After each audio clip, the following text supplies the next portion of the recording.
Yesterday's riots sparked shock and condemnation around the world, but some say the recent events in Washington DC shouldn't have come as a surprise.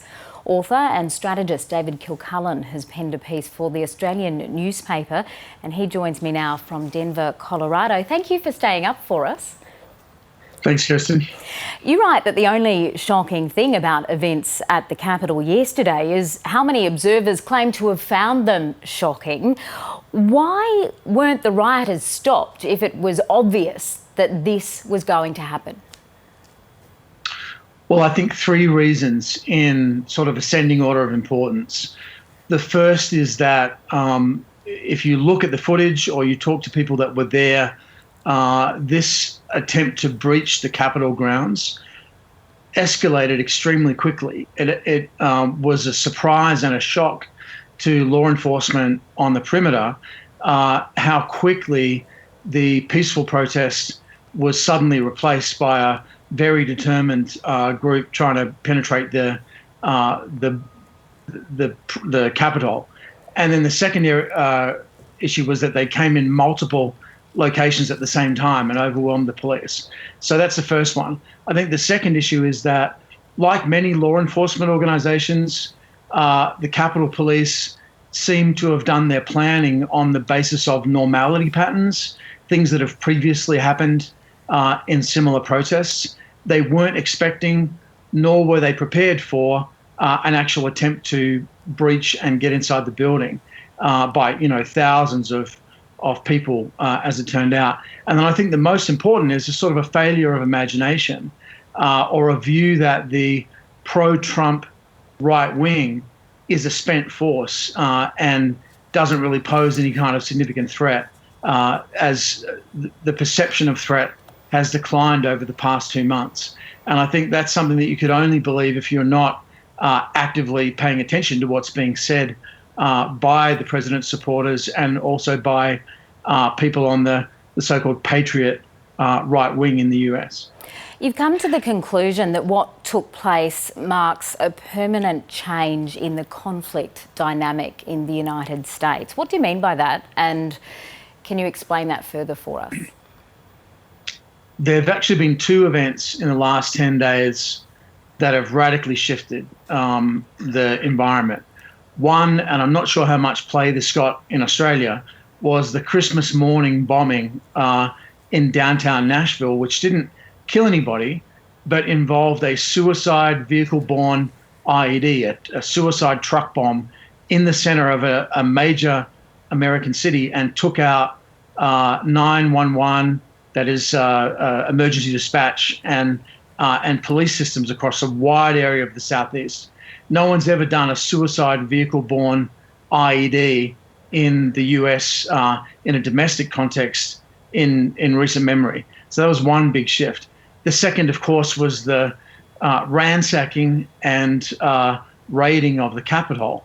And it's worth pointing out the last time that happened was, when the British did it in 1814 during the War of 1812. So for more than 200 years, nothing like this has happened in the United States, not even during the Civil War. So it really does mark a major shift, almost a kind of crossing of the Rubicon from left-wing only street violence during the summer with BLM riots and shootings and so on going on since June, to now both sides of politics, both the left and the right, having their extremists engage in violence on the street, and in this case, in the Capitol. So I think it really does shift the dynamic from a war of words or a belief that it's over to people realizing that this is possibly the beginning of something much more serious. So how would you describe this moment in which the United States finds itself, and do you fear that there could be further violence between now and Joe Biden's inauguration in less than 2 weeks' time? Oh, I don't fear that. I'm absolutely certain of it. The next event that's being talked about is on the 17th of January, so 3 days before the inauguration. It is a proposed so-called armed peaceful protest where people are being directed to turn up not only on Capitol Hill, but at every state capitol in every state across the US with weapons.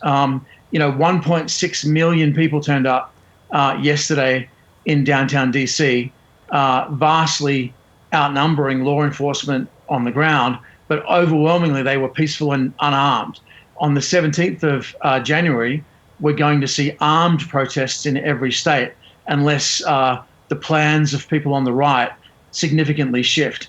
And I think it's quite likely that we're going to see a pretty heavy-handed reaction from the US government to these events yesterday, which is going to really lead to a significant escalation in tension and almost certainly in violence. Given that we are now seeing a number of resignations from officials in Washington, also from the police department, etc., in the wake of the events at the Capitol, can American institutions withstand this potential pressure you're talking about on the 17th? So one of the points that I've made in the piece in The Australian, which is worth just mentioning quickly, is that I don't think this is actually primarily a two-sided contest between Republicans and Democrats.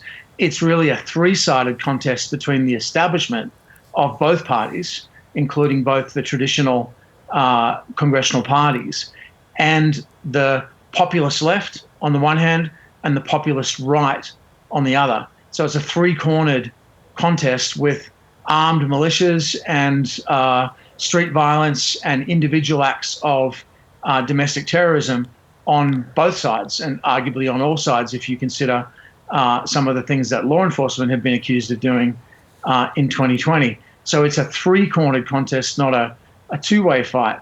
If there is a two-way split in American politics, it's now between those who regard elections and political parties and peaceful politics as still having a meaningful role to play in solving the nation's problems, and those who have now lost faith in peaceful politics altogether and are looking at what you might call extra legal or extra political means to deal with what they regard as the stealing of the country.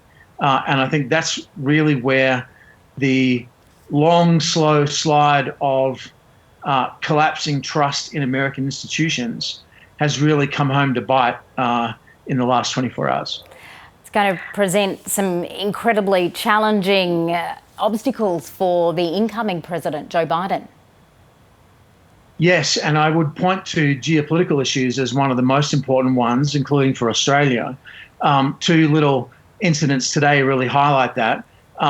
Vladimir Putin and the Kremlin have made a statement this evening saying that they don't believe the United States comes up to modern democratic standards. And the government of Turkey has said that it discourages Turkish citizens from traveling to the US and advises them to stay away from crowds because they don't believe it's a safe environment.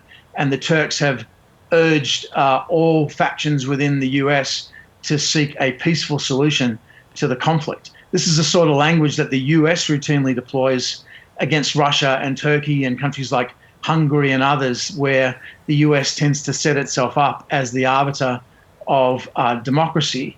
And I think the shoe is very much on the other foot, and that's going to be a significant problem for President Biden when he's inaugurated on the 20th. Can you give us any insight into how he will start to try to address these very complex and live political challenges?